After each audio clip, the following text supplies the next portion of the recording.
भावांनो, हे काय टाकतो आहे मी सांगतो मी तुम्हाला ब्लॉग शेवटपर्यंत बघा. आज आहे ना आपला तंदूरवर नंबर लागलेला होता, त्याच्यामुळे आपण आज तंदूरवर काम करत होतो. भावांनो, रोटी वगैरे थोडीफार जमते आपल्याला, त्याच्यामुळे मारून पाहत होतो. का की तो तंदूरवाला होता ना, तो होता आपला आज सुट्टीवर, त्याच्यामुळे आपण आहे ना रोटी वगैरे मारून पाहली आणि त्याच्यानंतर रोटी काढली. भावा कशी रोटी सांगा नक्की कमेंटमध्ये.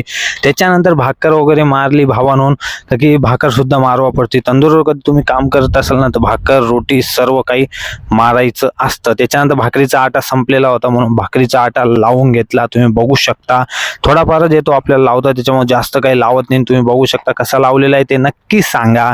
त्याच्यानंतर आहे ना रोटी आणि भाकरी मारू मारू एवढा घाम आलेला होता की विचार नाही करू शकत भावांनो. का की मेहनत केली ना तर उद्या नक्की फळ भेटतं. आज मी आहे ना इंस्टाला व्हिडिओ टाकत आहे, पण उद्या नक्की मला फळ भेटणार आहे. त्याच्यानंतर एक आहे ना पहाडी कबाबची ऑर्डर आलेली होती. त्याच्यानंतर बघू शकता तुम्ही तुमच्या भावानी कसं बनवलेलं आहे. भावांनो, कधी हे तुम्हाला खायचं असेल ना तर तुम्ही नांदूर नाका इथे मज्जा हॉटेलला येऊ शकता. हे बघू शकता तुम्ही. तुम्हाला कधी ब्लॉग वगैरे आवडत असेल ना, आपला लाईक फॉलो शेअर कमेंट नक्की करा.